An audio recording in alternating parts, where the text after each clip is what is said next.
there anything that you want to do before we start? No, I don't think so, man. No, you good? Okay. Yeah, I think I'm in one of those moods where I just like, I'm just putting like trust in the universe. You know what I mean? I and got like you, man. whatever unfolds. I'm glad that we're here. I'm glad that we're doing this. And That's yeah. nice. Yeah, right. That's nice. Yeah, that's good. Yeah, it's subtle, and also the sugar. The kick. sugar. Yeah, that's what's hitting me. Yeah, that's really good, man. Okay. Energy of the universe. We're just gonna flow with it, man. So Yeah. let's do this, man. Yeah. Welcome to the first episode of Brothers and Tea podcast. For those of you watching or listening, my name is Kaleb Sinclair. I'm here with my brother, my friend, and a co-worker as well, James Innocent. Man, I'm excited to start this, man. I know we've been in conversation about starting this for a long time. We come from particular backgrounds, I think, that share similarities but are also different. And so we often find ourselves in conversation about subjects, about the world, about our lives, personal and professional, that for me provide a lot of nourishment, right? You and I are both therapists practicing, right? You have your own practice, or in a group practice. I have my own practice, and we do other community work. So I thought it would be really cool, as well as you, to create a space, man, where we just dialogue. And what better way to do it with a little bit of tea and some brothers just having some conversation, man. So thank you for doing this with me, man. I love that. Yeah. Well, thank you. Thank you for like really creating the frame and allowing this to happen in a lot of ways. And that it's been a pleasure to kind of have someone to go through this experience with. A lot of times. So we both went to the same program to learn how to become a therapist. And Right. It's well known that many when you're going through those kinds of programs to become a therapist, you kind of fall apart, in some ways before you can kind of put it together. And it's a vulnerable process, and being able to find someone that you can do that with is meaningful. And also just someone who's willing to have the sorts of conversations that might not be fun at parties. Depending on the parties that you're going to, 100%, is a gift. So I can't wait to kind of see what we do with this and just how things go, And then we need more men with mics too, of course. I'm just kidding. Well, kind of. That's a loaded question. Yeah, that is a loaded question. People might have some feelings about that, but we're just going. That was a joke. You can edit it out if you need to. No, I love it, man. I love it. I think what I find myself needing is I need black men with mics in particular. I like that. Yeah. Right? Mm-hmm. Because so much of our identity, the ways that we process the world, is hidden from the mainstream dialogue, that there aren't many places that you can go and listen to two brothers conversate. And in particular, two brothers that come from, a therapist background, right? Right. So I think for me, I'm excited to have conversations that have to do with therapy, that have to do with the world, that have to do with our personal lives and our professional lives. But I also just want to ground it in the reality that we're human beings. And that's what these conversations are going to be. Just two people coming together to fellowship over similar and different experiences. So, man, without further ado, man, I guess, should we just start rolling? Yeah, let's start rolling, yeah. Okay. I guess one thing before we start. Okay, we do say brothers and tea. So, what type of tea are you drinking today? Okay, yeah. I'm glad you asked. So, I'm not going to lie, like, I found this one through just, like, me getting my own therapy. Okay. And there was sort of this, like, waiting area room, and it had this default set of tea. Yeah. And I used to always go to this one called Egyptian chamomile. Okay. And it hits, And I like mixing it with a little I don't know. I think it's like beet sugar or something like that, Okay. and they're like little rocks, and you put it in, and it like it brings out the tea itself. You know what I mean? Without like Accentuates it. Exactly, Yeah, 100%. So yeah, that's the tea. Okay, Yeah. man. Okay, I'm drinking it myself. So Cheers. cheers, man. And let's have a wonderful episode. I'm gonna get a taste real quick, and then let's get into it. Okay, man. So I think you and I had talked about just like to get into certain topics, we kind of reflect on certain things that are just happening in our lives that we're experiencing, we're seeing, and then we can kind of take turns, whatever, pitching these ideas to each other and having dialogue about them, right? And so I wanted to pitch you this idea of sitting in the void, right? Something that we often talk about together because we both, I think, come from backgrounds where we feel removed sometimes from the like living and beating world and kind of make our way through the world as a specter sometimes and try and process the different things that are happening in our lives. And so I kind of wrote something that talks about sitting in the void and creating a dialogue of despair and reaching for hope, particularly what it would sound like and what it would sound like in this day and age, right? Because we're experiencing a lot of different things that are going on in our country and in our world where stuff doesn't make sense, right? And so how do we make sense of a world that often doesn't make sense, right? So let me read this real quick, and then we can dive in, man. So, like I just said, making sense of a world that often doesn't make sense. How do you make sense of a world that doesn't have any comprehension, any sense to it? How do you cope with the uncopable? Do I distract? Do I avoid? Do I drown myself in grief? Do I dare to believe in tomorrow, or do I trust in the finality of non-existence? Do I hope in a creator? How could they let this happen?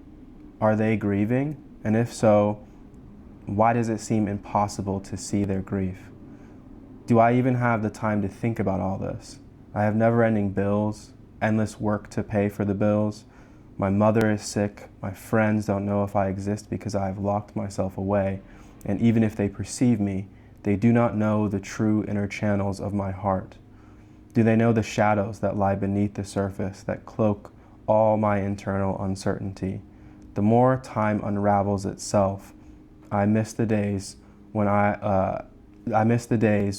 the most important thing to me was simply just the next toy to play with, or the next hang with my friends.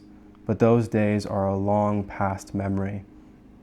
A thorn wedge into my consciousness, expressed through ignorance, a blissful, whimsical ignorance that only exists solely to remind me that sometimes knowledge is a vast, deep, and dark chasm, and autonomy is the heaviest anvil in unknown times when I never asked to forge a future, especially one that comes from both a haunted past and a darkened present. How do we exist in this place? How do we accept the human nature of our ineptitude and still strive for a better future? This is the internal dialogue, the dialogue that often hollows me out the more I attempt to push down what I'm feeling, because I have no simple answers, only more questions, which in turn makes me want to continue hiding away, denying the truth, denying reality, denying that I can do anything to stop the storm. Most days I just dream about being spoon-fed the truth, because searching for it will only lead me to feel as though it is always slipping from my grasp, never to be discovered, only to be distorted by the prescribed truth. So I again ask, what does all of this mean? This world, the people, this body, the hurt, the pain, the joy, the wonder, the insurmountable grief. What does it all mean?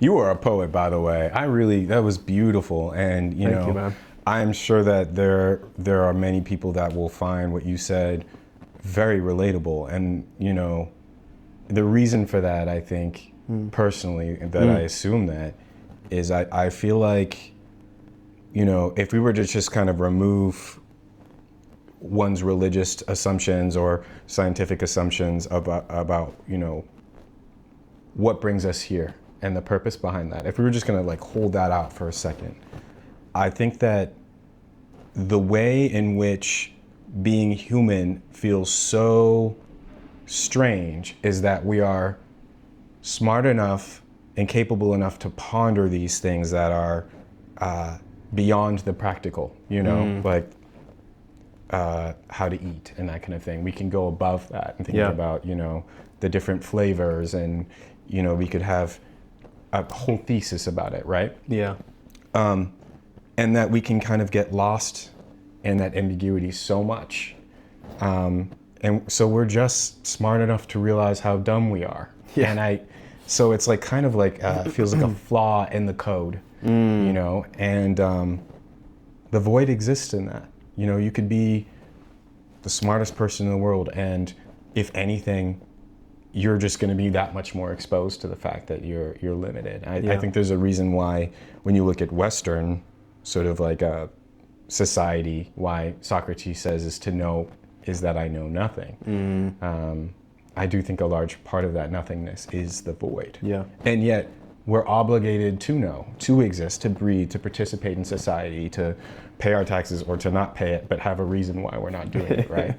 So yeah. And then this touches on things like grief and pressure, and like you were saying, like paying the bills and just trying to, you know, make ends meet. Right. And so, you know, as we're talking about these things that are beyond the practical, we still need to pay our bills and to do these things and to live and exist.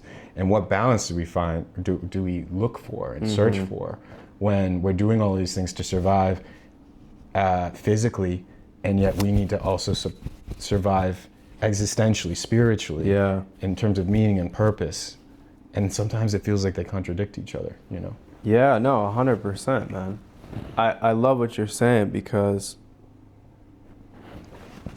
I think it creates a reality where we often are living multiple lives in one life, right? And what I mean by that is there are the day-to-day struggles that every individual kind of has to explore and experience, especially as you come into adulthood. But even as you're maturing, you're trying to figure out what your identity is in the world, what that means to you, what that means to other people. You're trying to figure out, based on that identity, like what is your worth, right? To you and to other people. You're trying to figure out family relationships. You're trying to figure out friendships. You're trying to figure out how you're going to sleep tonight, right? After a challenging day, and how you're going to wake up the next day and do the same thing all over again, right? And then there also is this other life that calls to us and says, well, there's wars happening, right? There's politics here. There's race, and there's transphobia, there's homophobia. Like, there's all these different things that beckon our attention, right? And we are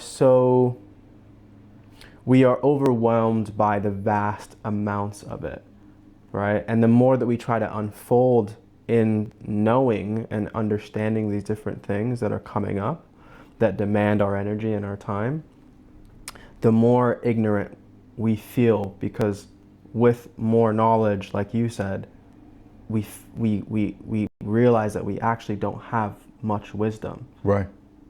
And it becomes this really overwhelming and just numbing experience, traumatizing experience in a lot of ways. Yeah. So. Yeah, I love that. And just like jumping off of the word numbing, it took me like this years old to kind of find out that, at least for myself, the intellectualizing and the void, which I thought I glorified in many ways as a gift, and it is still a gift, and I appreciate that. Wait, break that down. What you mean, intellectualizing? Because some people know what you're talking about, but give me a little bit of that. Yeah, I mean, we're doing a little bit of it right now. Right? Absolutely. Yeah, we're trying to delve in between, you know, the practical matters of we have tea in front of us and we're connecting and we're physically here and attuned to each other, right?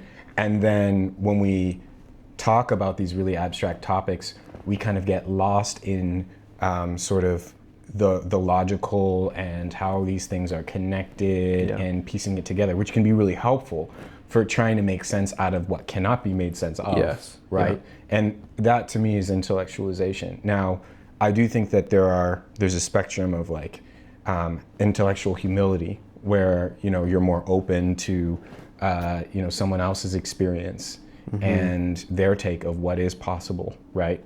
And then I think that there's more rigidity and stubbornness that you could have in the span of intellectualization. So in the world of psychology, saying that someone's intellectualizing could be like a bad word of like, oh, you're being intellectually stubborn. But I do think that there are different sort of traits. And that's why I say that there's also a gift that you can get out of that too. Yeah. It can help you navigate in between things. But I do think one trade-off of intellectualizing and of the void, which I do think is very similar to the edge of the void, of intellectualization, right? Is just avoidance, I know that, you like Lord of the Rings and fantasy. I love science fiction. I know you get down with science fiction too. I like fantasy as well. That is also a strategy of avoidance. It's also a strategy of intellectualization in a way because, both are essentially extrapolating or creating metaphors on reality and just creating a hypothetical scenario that allows us to digest it. But the avoidance is on sort of, that can happen, when you get lost in the interpretation, is on reality itself. So it's like, someone who might be supportive of, okay, I'm getting a little bit political if I use this example, but like, so there's the show called Andor, for example, and I won't spoil it for anyone. Fantastic show. A fantastic show, and it emulates reality in a lot of ways, and it really touches on people's soul. But someone could also watch that and completely miss the political elements and the reflection on reality, and debate someone online in the comment section about like whether or not it aligns with the lore. How does it fit in the timeline of the Star Wars universe or something like that? Yeah. So we can get lost in that extrapolation very easily. And I think intellectualization starts as a coping strategy of avoiding how challenging it is to hold and regulate in our bodies shame, loss, isolation, right? So there's a trade-off there. And so I think that's kind of why when I talk about the void or think about the void, I also think of intellectualization, because it's sort of the avoidance of what is in front of me and thinking about the esoteric in a way that allows me not to maybe feel the burden of the fact that it feels like we're living in a very unstable time or something like that. I just want to say thank you for joining us from the very beginning of this journey. We're super excited to have you. And if you could, the one simple free thing that you could do to continue to support our channel more than watching our content is liking and subscribing our videos so we can continue to just do what we're doing, building more content. So please like and subscribe. Let's get back to the video.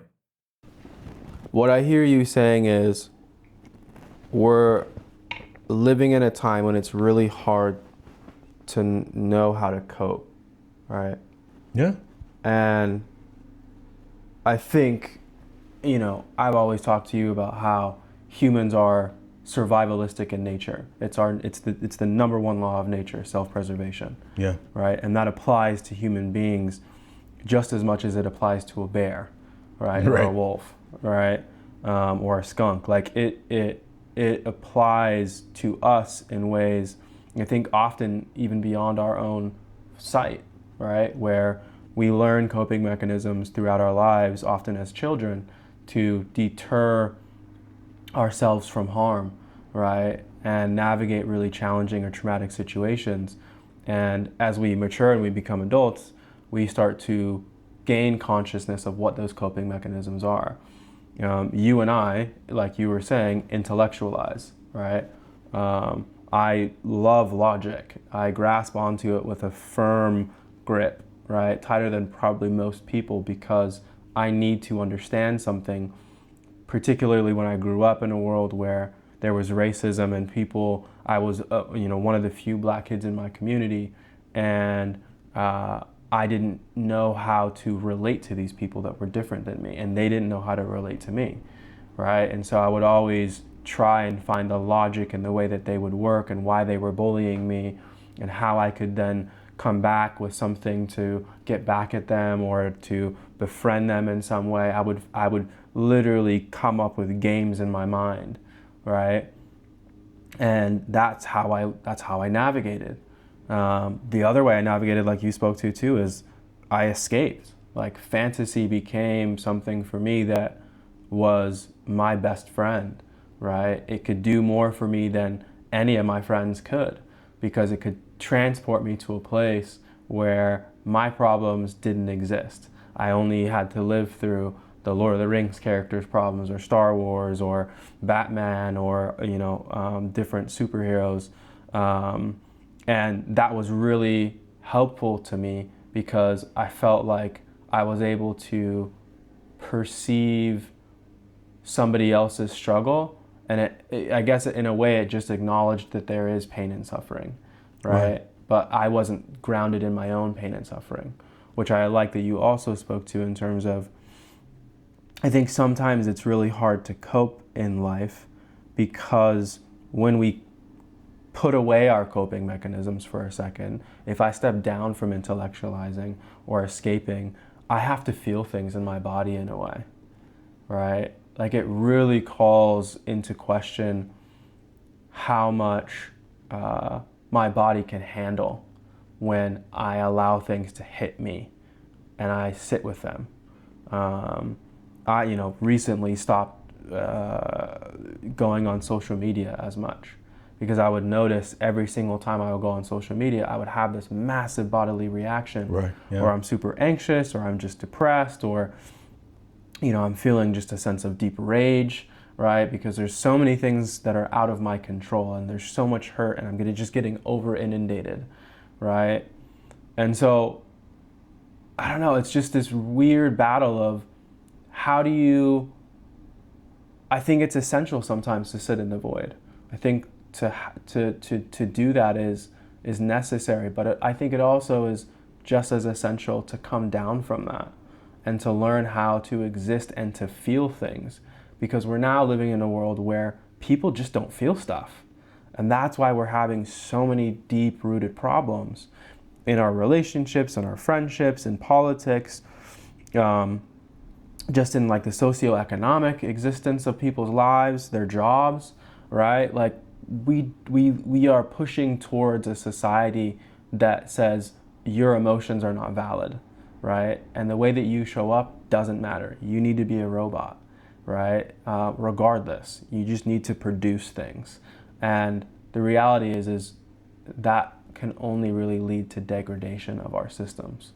So I don't know, what's your take on that? No, I love that, yeah. The thing that was ringing in my head at the end of what you were talking about is that we weren't designed for that. And though, I mean, this is if you studied anthropology or sociology, you might say, well, this is exactly what would happen, But I think just taking a step away from just thinking about it so abstractly, I don't feel like we're designed for that. To your point before of like, we kind of need the void. I agree with that. And we also need reality too. And so as we think about the question of how do we cope, how do we regulate our emotions, how do we survive practically in this kind of environment, I think it's also a matter of how do we exist sort of here, in between, and there. How do we exist in this void, but also how do we exist in reality? How do we have really strong, justifiable beliefs that might contradict someone else? And also, how do we admit, I'm afraid right now? And understand that emotional truth that is rooted in the body and in the here and now. And then also is willing and flexible enough to navigate to a world of why am I? How have systems been arranged in such a way where this is how it is? And I think, so that's the sort of here and the in-between. And I think the there is the fact that systems will always be a part of how we operate, and how we are a part of the problem and the solution. And I think a part of being a part of that solution is recognizing that we are a part of these systems. And so I think there's something oddly familiar with, like, as we talk about these political issues that are very real and that are happening in the world, in the here and now for sure, they become similar to the void as a sort of avoidance. In that, as I'm looking on my phone, I'm learning about what's happening in the world, I'm also avoidant of, even though I'm emotionally reacting to it, I'm avoidant of the reality and lived experience of what's happening here. Sure. Yes, there's a both and of participating in what's happening in the world and not being a stranger to it because it impacts all of us.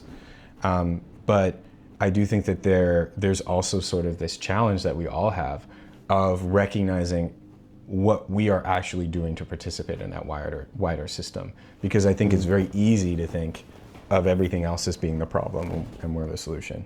But if everybody else being the problem, right? Sure. That needs to be fixed. I'm curious about what you got from that. I mean, I think that there's multiple things there for me. I think that two things. One is, and I'll break both of these down, but one is responsibility is a very, something that we don't want. Right, yeah, that's true. Like, the more responsibility that is placed upon us, the heavier our burden naturally gets, and our capacity is diminished to be able to carry certain things. I mean, like I said before, we're living in a society where people already have their pile of mess, right? Or their friends, their family, their relationship, their bills, their house bill. Like, there's all these things that they need to take care of, right? And then to say that we then have a responsibility to respond to other people's lives, right? That we can be impactful is a very daunting reality to wrestle with, right? Because in a lot of ways, I'll even say for myself, I would say up until I was 25, which is still some years behind me, but up until I was 25, I didn't realize that I had the innate capacity to both wound people, but more importantly, the capacity to heal people, right? Right. I was very aware that people could wound me. Very good at that. Children are very good at interpreting, well, Johnny took my toy, right? Or Esmeralda, is she over here and she's not in circle where she should be? Teacher, why can't I go over there, right? So we're good at identifying that when we're wronged. But when it comes to our capacity to heal other people, that's something that I think very few people are genuinely aware of, right? And then to go even a step further, as to say, fewer people actually want or relish the opportunity to do that, right? To do the healing, right? Now that's where our roles come in as therapists, where we're then hired to then untangle the mess and help this person on their journey of healing, when a lot of people, if we stepped out of the void, right, and we didn't get kind of like caught up in our own coping mechanisms, for better or for worse, because obviously there's better coping mechanisms and more harmful ones, I would say. If we step down from that, then they would also see that they could do some good for somebody. Right. Yeah. I know you had another. No, go ahead. Another point, but like this one point is just so rich. Yeah. Two things, and I might not get to the second thing, right? Which I don't. Go ahead, I don't mind. But well, I guess I will. I think I can do it if I do it this way. First of all, the word therapist was an invention that I don't know. I haven't researched this outright, but like it's a relatively recent word. Yeah. If we think about society and how long Homo sapiens have existed, right? And the word therapist, when I say that, I'm not trying to remove its power, but I would say it's something that has existed in us to heal. So you talk about that part of us that can heal. Like you, I also the same, like of realizing, oh wow, the same thing that can harm can heal. Yeah. And so we don't just need a Western interpretation of that, which means that you don't need to be able to pick up a diagnostic manual and be able to diagnose someone. You don't need that to be able to tap into that Right. source. Now, when I think that leads me to the second point, is the source. I do think it's important to have a source rather than just sort of like, in the moment tapping into just your soul and gut. I mean, there's something here for sure, but when you get to that point about responsibility and it being daunting, that will always be the case. Right. The thing that is ancestral in us, though, is that we are community, and if we can tap into that, then we can do much more than just accomplish what an individual can do. And I think that ancestral sense of community, a lot of us have been disconnected from, especially in marginalized communities, especially when you're talking about people who have mixed maybe cultural influences in their lives, who are left to kind of figure out what is that ancestral source? How do I navigate it in a way where what my ancestors dealt with was very different, and my relationship with that is different as I've been sort of more influenced by whatever point in time I'm in now. And I think that reconnection with that ancestral source is such an important piece of navigating responsibility. But when I think about my work as therapist, whether or not we're using the Western word or not, my work as healer or whatever word feels appropriate, it is my ancestral position, the fact that I am not just me, but I am the people before me and also the people around me, including you, that I'm able to perform this work. And I think that's the only way that we can hold the weight of that responsibility. Yeah. So let me play devil's advocate Please. for you, Yeah. right? Because we've been heady, right? Yeah. We're talking about it. What if I come, I'm Devin off the side of the street, man, right? And I have my problems, and I'm feeling disconnection from the world, right? I'm feeling like people don't even see me, right?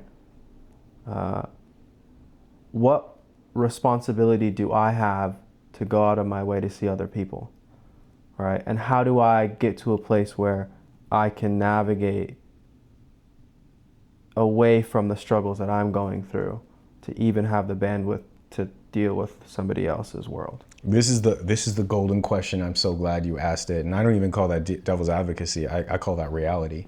I think there's a reason why not everybody on the planet is seeking therapy, partly just because of,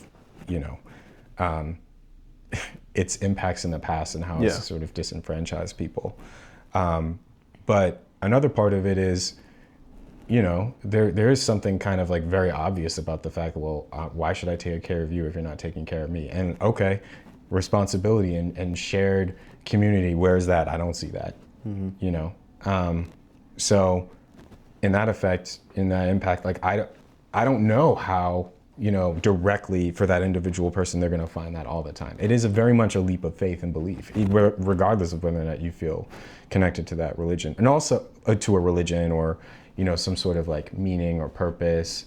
And also, I think that, when someone sits on the chair and they do decide to do therapy, that's a huge leap of faith. It just got bad enough. It's honestly, I think, suffering when it just gets bad enough where you ask for help because there's nothing else you could do. Like, I don't know if you've ever seen those like animal videos where, like a seal will go up to like a fisherman and be like, cut this thing off. Yeah. I My think friend's in peril. Right. Come with me.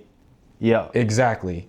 And I don't think that's just because animals trust us. I don't think that many animals do, other than those that are domesticated. I think that comes down to like when just suffering gets so bad that you just start looking for new opportunities and options. So I guess that would be my roundabout answer. A, I don't know. B, I think when suffering just gets that bad, we do that. I'd say the C answer is, for those who do feel like they found that community and support, creating sustainable ways to kind of expand that. And I think that that's what we're doing in a way.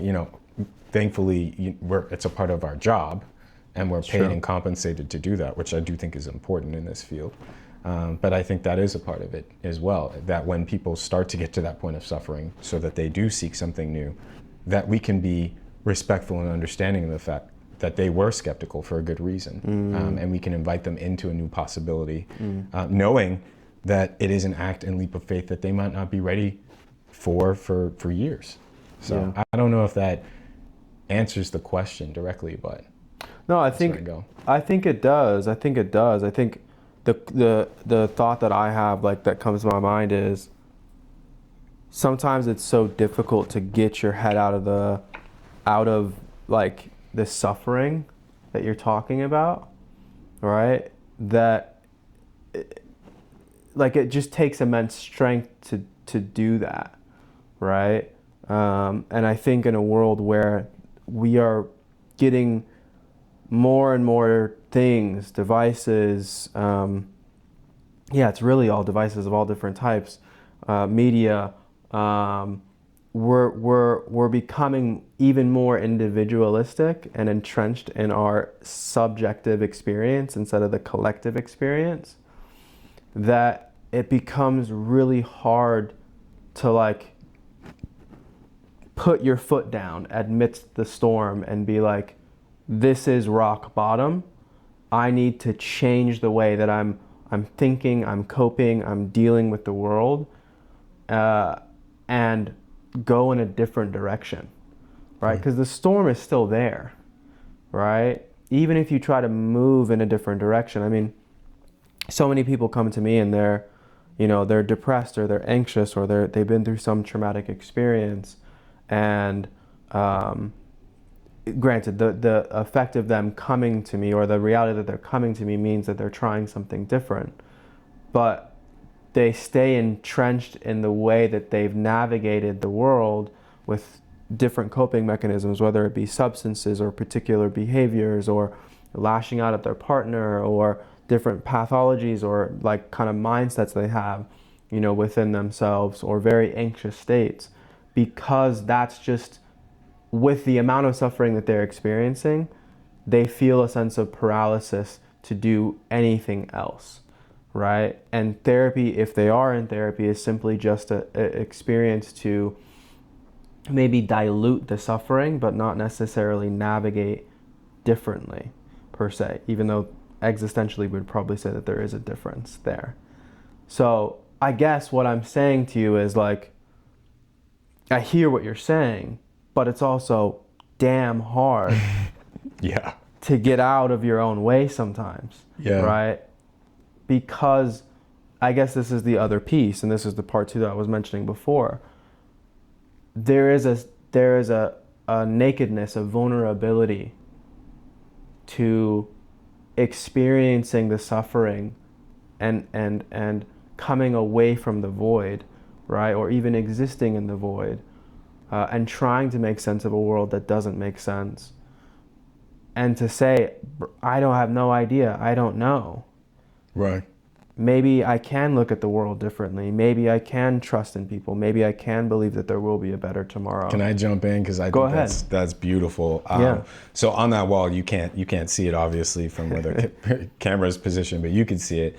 Is a Gil Scott Heron quote. The first revolution is when you change your mind. It really is. The revolution will not be televised, because the revolution will happen in your mind.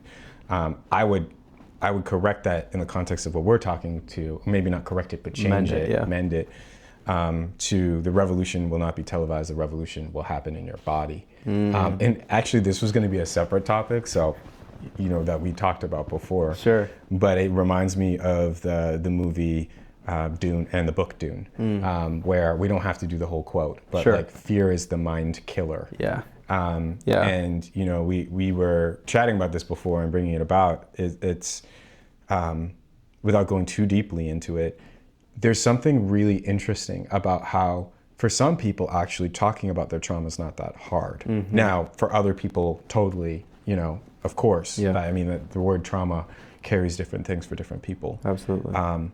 And we could probably pick apart why, but I think what's more interesting to me in this conversation is that it's a lot harder for those tiny little, like we were saying, those tiny little moments of vulnerability where maybe with a therapist, between a therapist and a client, or with a friend, bringing up something that bothered you that you might feel shame about or guilt.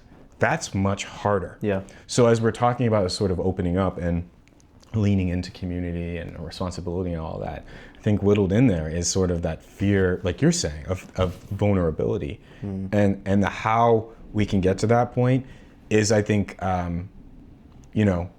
something to mine and figure out together, because it definitely took me time to get there. And sometimes it's breathing exercises, right? And other times it's like, look, I want to tell you my story. Why are you telling me to breathe right now? But there is this component of the body that I think is really relevant here. And Gabor Mate, who I know we both love him, yeah. He does encourage us not to just use mindfulness or breathing exercises as a way to cope. It's not just as medication against our pain, but as a lever to discover and have insight in that pain. So that when we are vulnerable, we feel like we have a little bit more structure there, where it's a little bit more like Kung Fu or Wushu, or like there's a movement, Tai Chi, where, I'm telling you that I'm something vulnerable, and I'm also able to position myself in a way where I feel like even though I'm vulnerable, I can trust in my ability to move, that I know that I'm speaking from a sacred place in myself. Yeah. And that a part of that is a belief in the body that's so hard to articulate into words. Yeah. I mean, that kind of hits on, because so I guess to just make it personal for myself, like, my story, right? My mom had me when she was 14, or when she was 14. She wasn't in my life as much until I was maybe around 9, right? Although she would write me. My father wasn't in my life, and I met him, I think, a year and a half ago now. And those wounds taught me or conditioned me to believe that nobody was going to be there for me, right?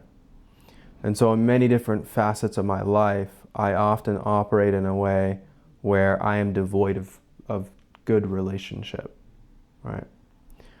Meaning that I don't trust or depend on other people. I literally had, this, but I had a picture of Batman in my room for the longest time. My mom got me, of Batman overlooking Gotham City.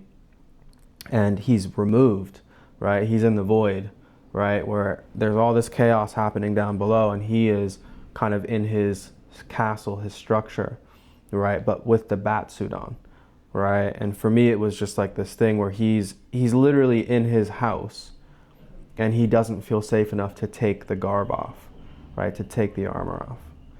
And that really stuck with me, and I idolized that for a long time, where I was afraid to believe and to trust in people, right? And it wasn't until maybe this year that I started to really think about, well, why is that, right? And what is that, if I could put it into words, like you're saying, because I think sometimes it's a very bodily experience for me when, somebody asks me a question about how I'm doing, and I'll be like, do I feel like they want to know how I'm doing? And if the feeling in my body is tightness and like rigidity, then I won't answer with truth.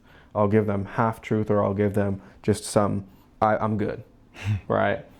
But when I really started to try to verbalize what was this mechanism, the capacity to be wounded came to me, right? Where I feel like we all have this innate capacity to be wounded, right?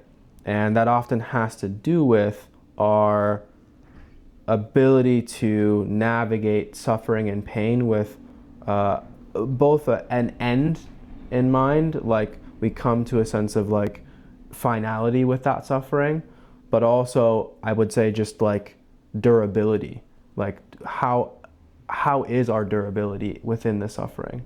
And especially if you've gone through more suffering than other people, then that capacity at particular times is going to be more limited, right?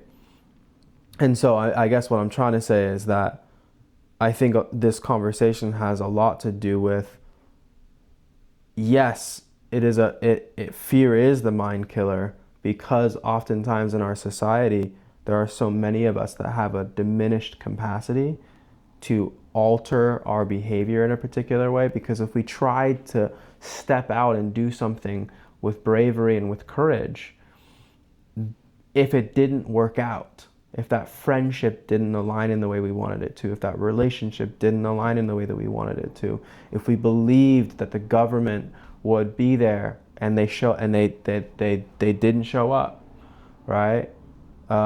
Then that injury would be so severe that it would shut us down and we wouldn't come out again, right? We would only exist in the void, right? So I don't know. As I'm just listening to you, I'm filled with like appreciation.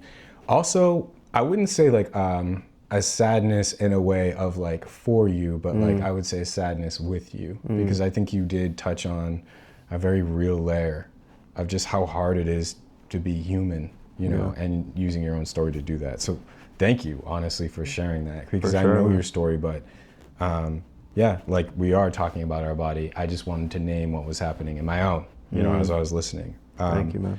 And we do have very different backgrounds in some ways, and yet I feel like kindred spirits, because for me it wasn't Batman. And I mean, for now, I think the metaphor that I had stuck with is a pirate, which I've shared with you, navigating the open seas, the void, right? And it's really interesting because this exercise of going into psychology has been for me the equivalent of me getting off of my pirate ship, which I did already, but the difference is I went on the island, the land, reality, and I sat down by a fire, which has other connotations that we've talked about, and I allowed myself to be harmed. And fear is the mind killer. This vulnerability killed, but I did not die. And I think in doing that, it was really interesting to recognize in the exposure of everything I was afraid of, I was still alive. And a part of that came from meeting people who I felt like could see me and recognize the power of that pirate ship. Maybe it's the Justice League in the context of, Batman, other heroes who recognize the void, and seeing other people. And I would also say, playing the role of the therapist, I did not realize how many people really lived in that space, which I will say my clients were a gift to me, of recognizing that, my position in the void wasn't as unique as I thought, in a beautiful way. But yeah, there was a lot of just like putting myself in harm's way. There was a lot of skepticism of whether or not I even wanted to be a therapist, frankly, until I did the work. Once I did the work, I was able to see that other people that shared suffering. And I know we talked about this before, but like in Haiti, they say, "Sac passe, how are you doing? Napule, we are all suffering together. We are all burning together," right? And I think, in being fear killed, I came out, scathed. And now I recognize that I can survive that. It still hurts, and it still touches on old familiar, that's not right. That's not a good feeling. But I believe in my ability to get through that. And I've also been able to build on community and understand that other people understand that too. So that I'm not just this like lone hero overlooking at Gotham. And I realize that there are others, out there. Yeah. Who were your resources, right? Because what I hear you saying is you tried something different. You came off the pirate ship.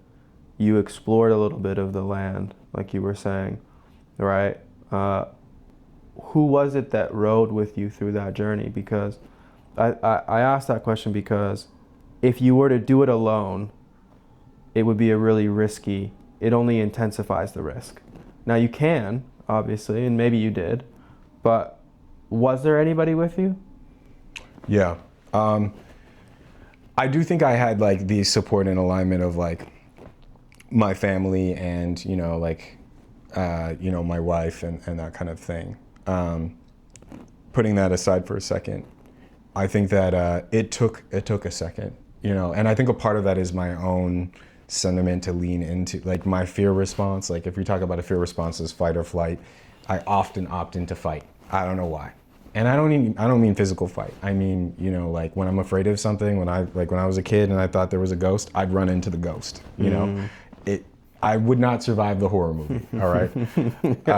But I think in this regard, like I was making a career jump and, I went in and I knew like I'd have to make it out somehow. And I think a part of that was my personality. And that is definitely true. And when I met you, I think, in terms of the world of therapy and people who understood that, by that point, I did not feel like I was fully there and I had the support around me. And it took me time.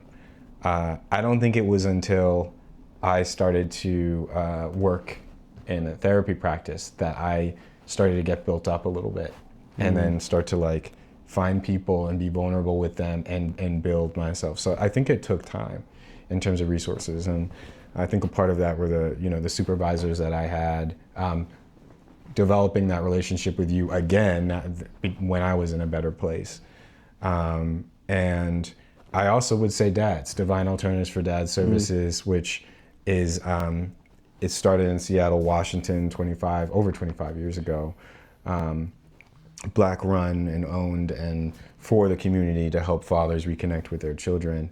And I think it was really there that I started to do a lot of growth and recognize because we did this Bible study. And I'd say I'm agnostic. I was Catholic raised, but it was in those Bible studies where we were asking deep questions. And we were with men, different socioeconomic backgrounds, races, all of that, that seeing them and their vulnerability helped invite me as well. And they became a resource, especially like the people that work at DADS. I could list them all out. And so, yeah, it took time though, and it was slow and it was a grind, and I did feel alone for a large stretch of it. So I'd be lying if I didn't.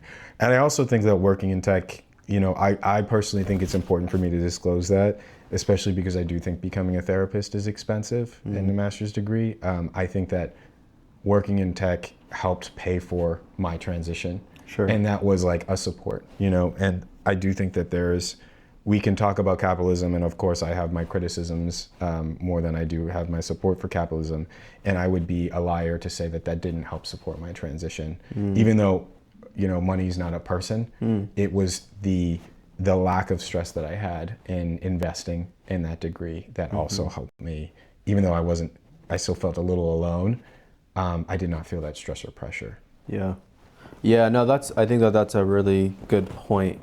I love that. I appreciate you for sharing your journey, man, and just being vulnerable in that way.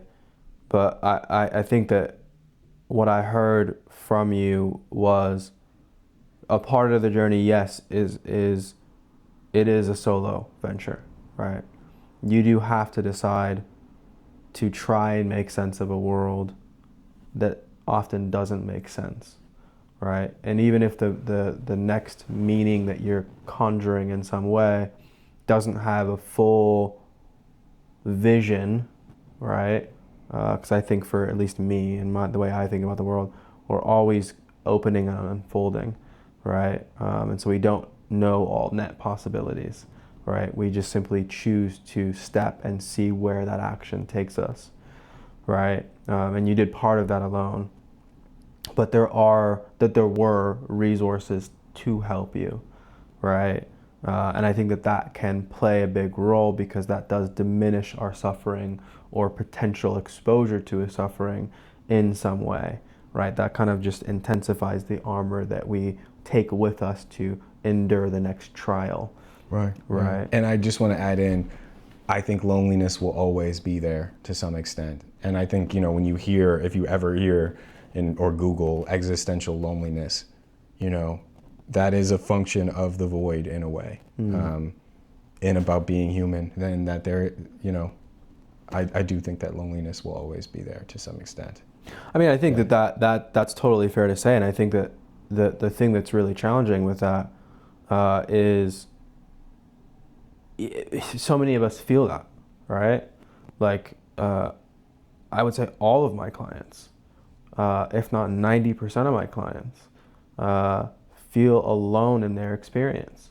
Like there isn't somebody to witness them or to walk with them, which makes it harder for them to feel confident to then step out and try something new or to even speak about their experience, because there's no one that knows what they're going through, right? Or there's not people that are willing to listen to what they're going through to help them get to the other side, right? To hold part of that weight.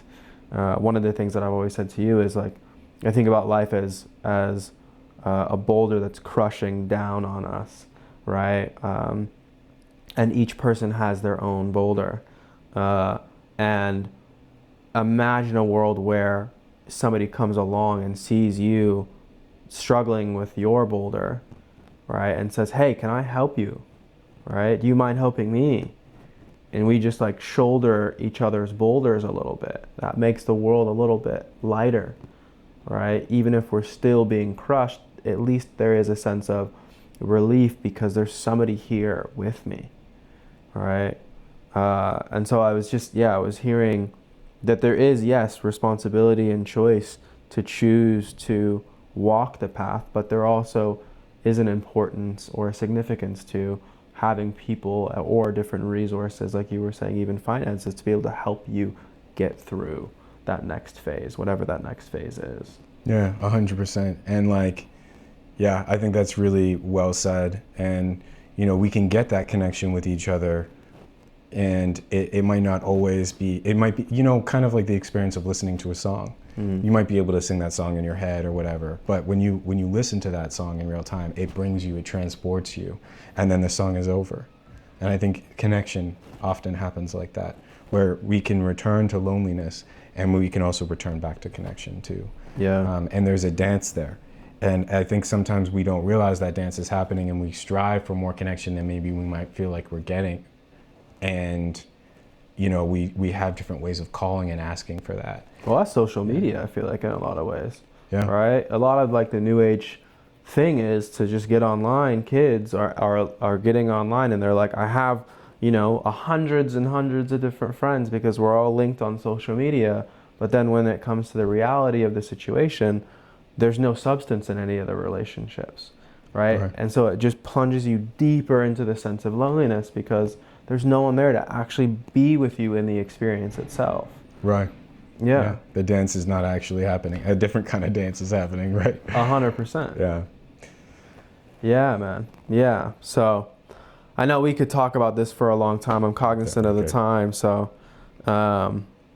we can wrap, but I just want to say to you, man, like, I think one of the things that I really appreciate about our friendship the most is that, yeah, I sometimes, even now, glorify being Batman.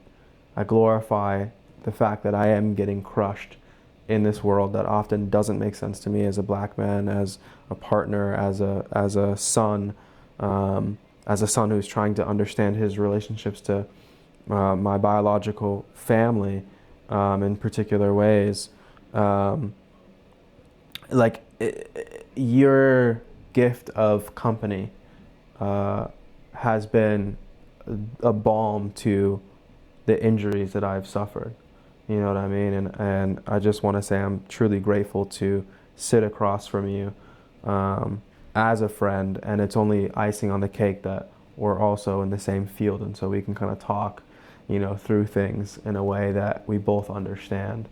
So just want to say I'm truly blessed to be with you, man. I'm truly blessed to have this platform with you, and I'm looking forward to what we're going to unfold, man. Thank you. Yeah, it's so hard to follow that. That was so beautiful. Like, and I'm just filled with appreciation, you know, like that. One of the things I said to you once was, I don't feel any sense of, when I see you do something and just conquer, like whether it's like you just did, speak so eloquently, and I've seen you talk in front of like hundreds of people and just absolutely kill it. your success feels like mine. And it's strange. It's because like we've only known each other maybe for 3 years or something like that, maybe less. And I just feel like kindred spirits with you, and the bomb goes both ways. BALM bomb. And when I think about the idea of being a pirate and navigating, I've been forced to realize that the ship is not just for me, and that there are other people out there. And so thank you for proving that to me. And then also just navigating the racial and third culture element and the identity side with you has been huge, because that is a large contribution to the feeling of being in the void that I have. And so thank you for proving to me how possible connection is. And I just look forward to continue to explore this stuff with you. Appreciate it, man. Appreciate it. You spoke eloquently there too, man. Thank you. I appreciate. I was fishing for a compliment. Nah, you got it, man. No less eloquent than me, man. And I've seen you speak in front of hundreds of people too. So thank you. You know what I'm saying. You do your own thing, bro. Absolutely, no doubt, man. But it's just I'm super excited to see where this goes, and I would just encourage people. We're gonna put this stuff on all different social media, so follow us, comment. If you have questions also too, like topics you want us to talk about as therapists, as Black men who are therapists, or just people in the world, please comment, and we'll definitely get to those responses as well. I guess maybe we're sitting in your office, right? We're shooting this in your office. Do you want to put your office out there, man? And Sure, yeah. I mean, as of right now, it's July 2025. This is my office. Yeah, it's Fluctuate Therapy. I'm a part of a collective, so we're kind of a collective of individual practitioners. I have my own private therapy practice, and I am still accepting some clients. Probably, I am also doing maybe teaching and other stuff as well. And that's what I got going on here. Beautiful, man. Okay, so people can find you Fluctuate Therapy. If you want to find me, Co-Creative Therapy. Again, Co-Creative Therapy, because everything we do together. We are healed together, and we also can harm together. But let's heal through relationship and conversation. So thank you, man. First episode, pilot, Brothers in Tea podcast, man. Brothers in Tea. I'm not going to drink because it's cold. I got you, man. I got you. That's a wrap. Nice. All right, I'm going to turn the AC on because I was sweating up in here.